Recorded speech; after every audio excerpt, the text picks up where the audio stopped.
Hi guys, welcome back to our another video lecture. My name is Avinash and you are watching Analog Geek YouTube channel. In last class we have discussing the introduction of computer. In this class we have to complete this chapter. Now we start this video and starting classification of computer. Classification of computer. Mainly it is divided in three parts. It is divided into three parts.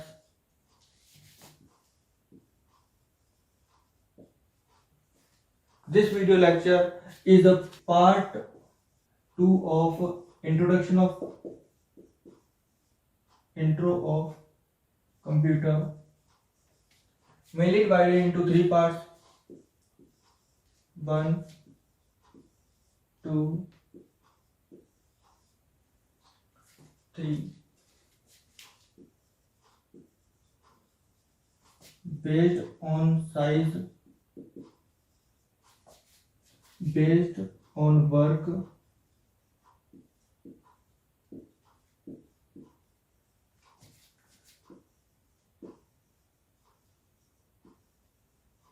based on purpose. These are mainly classification of the computer. In this we have divided into four parts: microcomputer, mainframe computer, macrocomputer, and supercomputer. In this, based on work, we have to divide in three parts: analog, digital, and hybrid. In this, we have to divide into two parts: general purpose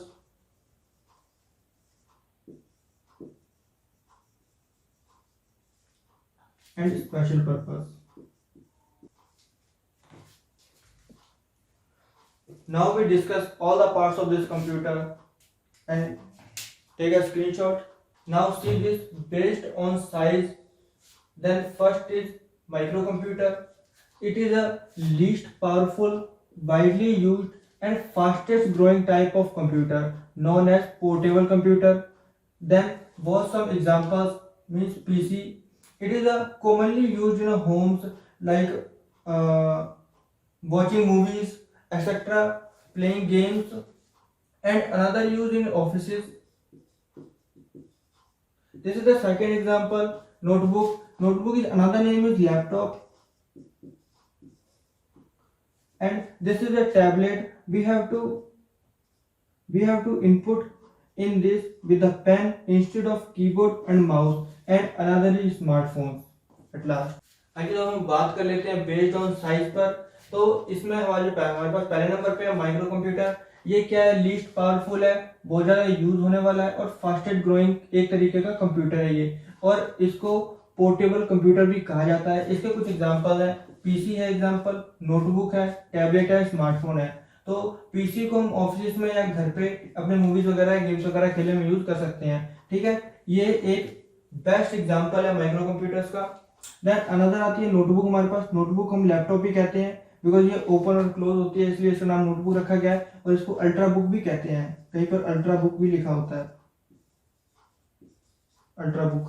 ठीक है, next हमारे पास आता है tablet. इसके अंदर हम क्या करते हैं? टैबलेट कंप्यूटर है. इसके अंदर हम टच के सहारे या पेन के थ्रू, जैसे सैमसंग का एस टैब आता है तो उसके अंदर पेन के थ्रू इनपुट दिया जाता है. मतलब किसी भी टैब के अंदर हम पेन के थ्रू इनपुट दे सकते हैं. ठीक है, और कीबोर्ड माउस की सहारे, मतलब कीबोर्ड माउस भी लगा सकते हैं, लेकिन इसमें इतनी वो नहीं रहती क्योंकि इसमें एक इतनी बड़ी टच स्क्रीन दी जाती है 10-12 इंच की, तो हम उसके थ्रू ही इनपुट दे देते हैं. अनदर स्मार्टफोन आता है जो आपकी हाथ में और जिसमें आप अभी हमारी वीडियोस देख रहे हैं.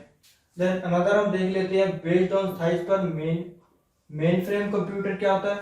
मेन फ्रेम कंप्यूटर आज एक्चुअली वो कंप्यूटर होते हैं जिसमें लार्ज इंटरनल मेमोरी होती है, जिसमें बहुत ज्यादा यूज अमाउंट ऑफ मेमोरी होती है और कॉम्प्रिहेंसिव रेंज ऑफ सॉफ्टवेयर होते हैं, मतलब बहुत सारे सॉफ्टवेयर होते हैं इसके अंदर. ये एक तरह की बैकबोन होती है एंटायर बिजनेस वर्ल्ड की, और इसको दिल भी कहा जाता है नेटवर्क का, यानी कि हार्ट ऑफ नेटवर्क भी कहा जाता है, क्योंकि इसके थ्रू, मेन फ्रेम कंप्यूटर के थ्रू बहुत सारे लोग एंटायर वर्ल्ड के अंदर एक साथ कनेक्ट हो पाते हैं। ठीक है, इसके कुछ एग्जांपल्स हैं IBM 370, IBM S390 and UNIVAC 110। ठीक है दोस्तों, ये बहुत बिल्कुल इजी तरीके से मैं आप लोगों को समझा रहा हूँ। इस तरीके से कहीं पर भी नहीं समझाया गया, बिल्कुल बहुत इजी तरीके से आप लोगों को बिल्कुल आराम से याद हो जाएगा। ये एक्चुअली इसकी डेफिनेशन है और इसकी वर्किंग भी यही है। ठीक है, ये डेफिनेशन और मेन फ्रेम कंप्यूटर्स की वर्किंग भी यही है और इसके कुछ एग्जांपल्स भी हैं। ठीक है, ये हार्ट ऑफ नेटवर्क भी है, क्योंकि यहाँ पर एक मेन फ्रेम कंप्यूटर और इसके थ्रू बहुत सारे कंप्यूटर्स जुड़े हुए हैं, तो ये हार्ट ऑफ कंप्यूटर भी है एक तरीके का। यहाँ पे बहुत सारे लोग इसका सर्विसेज का फायदा उठा रहे हैं, यहाँ पर जितने भी अनलिमिटेड पीपल्स हैं।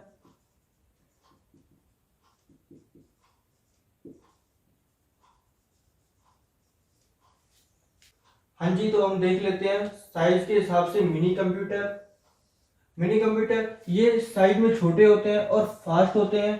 ठीक है, इनका प्राइस कम होता है मेन फ्रेम कंप्यूटर से, बहुत कम होता है मेन फ्रेम कंप्यूटर से, और इनको डिजाइन किया जाता है किसी स्पेसिफिक टास्क के लिए। किसी भी कोई भी टास्क हो सकता है, उसके लिए इनको डिजाइन किया जाता है, सिर्फ वही टास्क परफॉर्म करते हैं और उसके अलावा किसी में भी वर्क मतलब इतनी अच्छी परफॉर्मेंस नहीं देते, सिर्फ स्पेसिफिक टास्क में ही परफॉर्मेंस देते हैं और एक्चुअली उसके अंदर उसी के ही सॉफ्टवेयर चलते हैं। ठीक है, लाइक इंजीनियरिंग के लिए या कैड के लिए। ठीक है, अब ये कंप्यूटर सेंट्रल कंप्यूटर की तरह यूज किए जाते हैं, लाइक सर्वर की तरह। ठीक है, एक बीच में सेंट्रल कंप्यूटर होगा, उसको हम सर्वर बना देंगे और बाकी कंप्यूटर जो इससे कनेक्ट हो जाएंगे।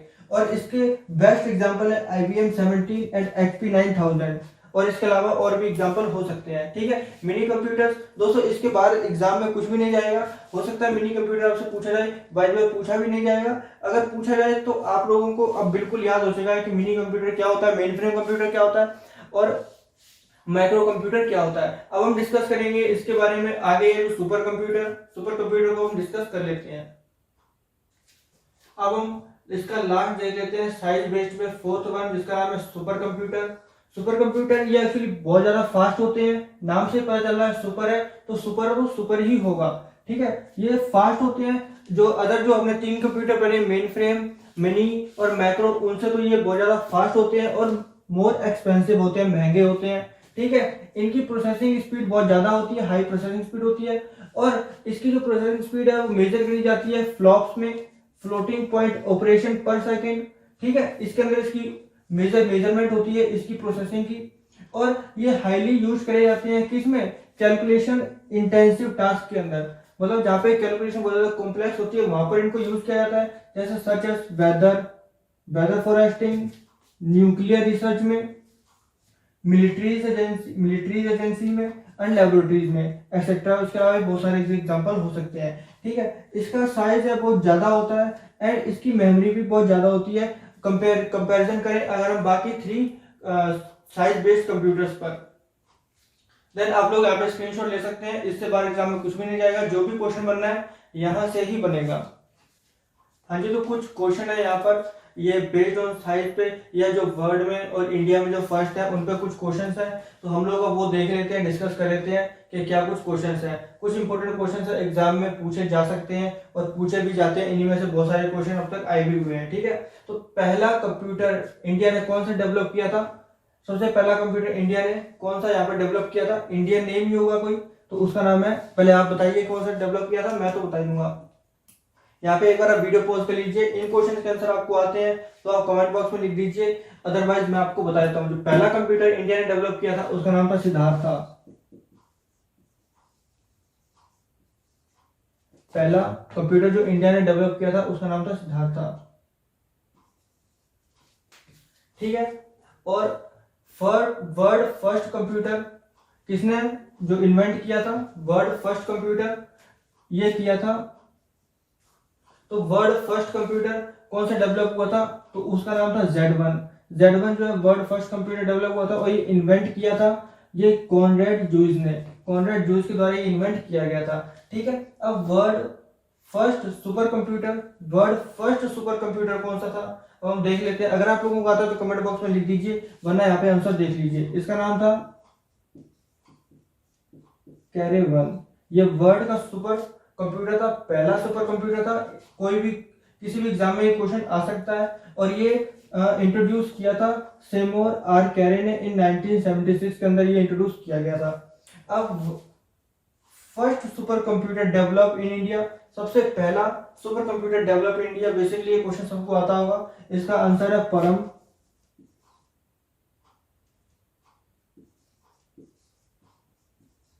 इसका आंसर है परम। ये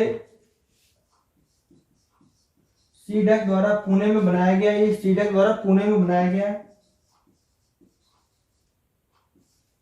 और इंडिया के अंदर अब तक इसकी कौन सी सीरीज चल रही है, इंडिया के अंदर जो सुपर कंप्यूटर है उसकी इसी सीरीज का कौन सा कंप्यूटर आया है, तो उसका नाम है परम युवा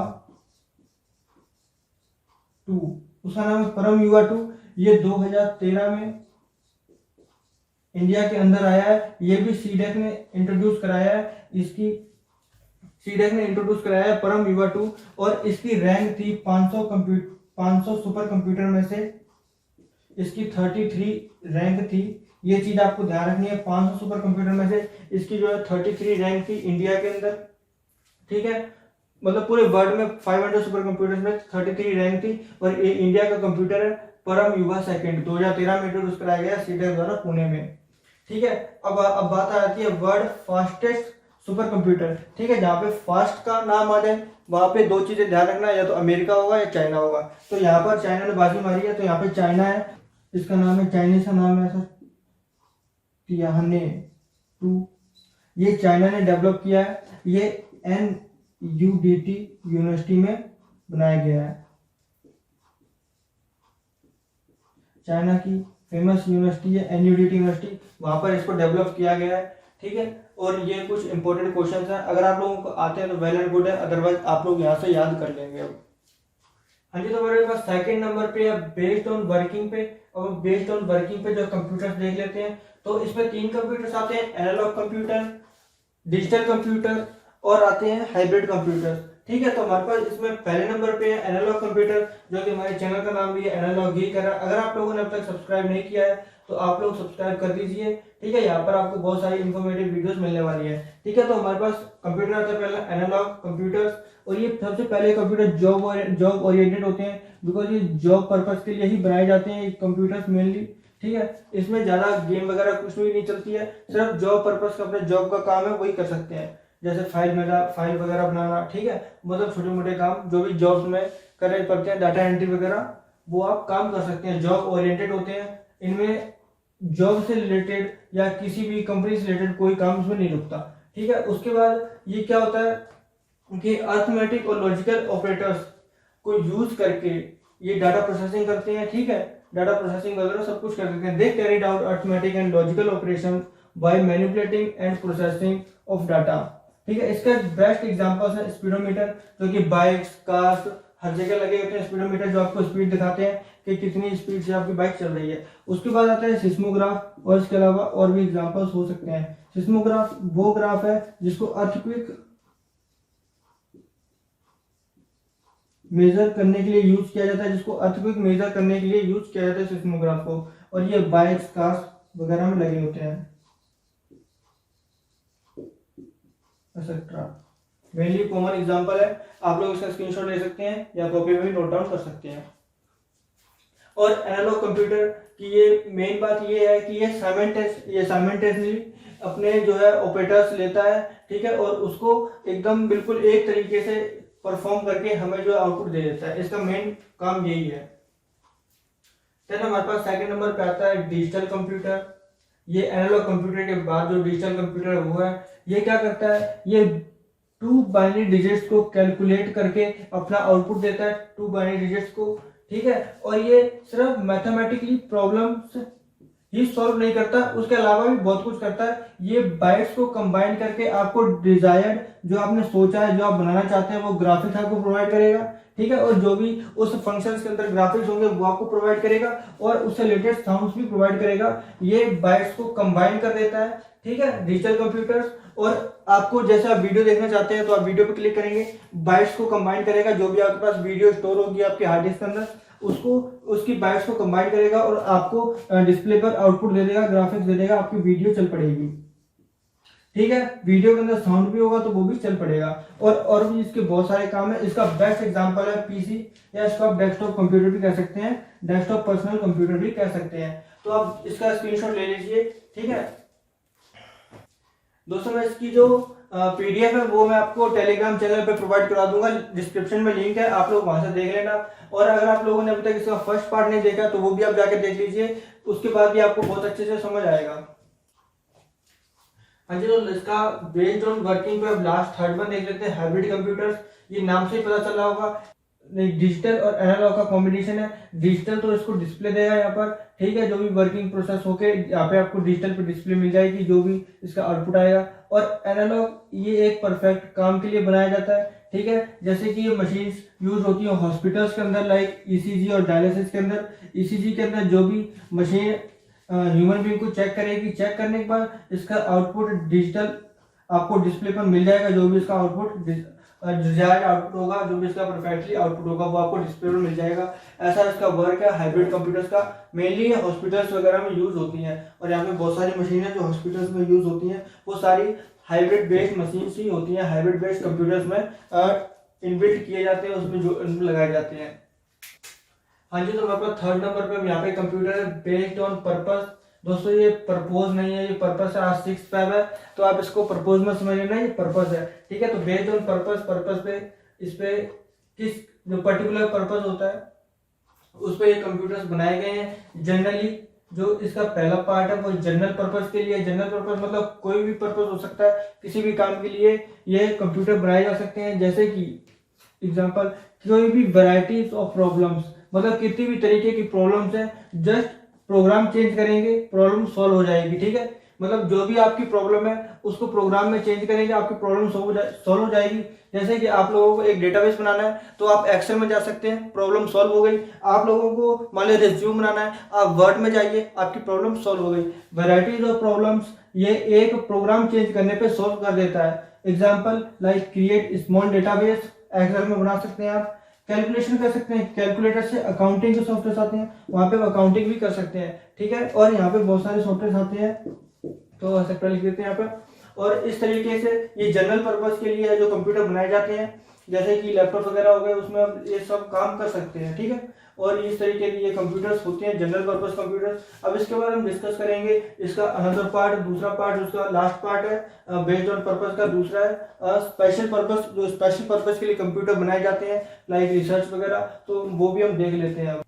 अब हम इसके सेकंड पार्ट में बात कर लेते हैं स्पेशल पर्पस के लिए बनाए गए computer, special purpose of computer. ठीक है, अब हम बात कर लेते हैं कि ये कोई सिंगल या डेडिकेटेड प्रॉब्लम को सॉल्व करने के लिए कंप्यूटर्स को डेवलप किया जाता है। जैसे कि कोई भी प्रॉब्लम हो सकती है, जैसे कि ऑटोमेटिक एयरक्राफ्ट लैंडिंग।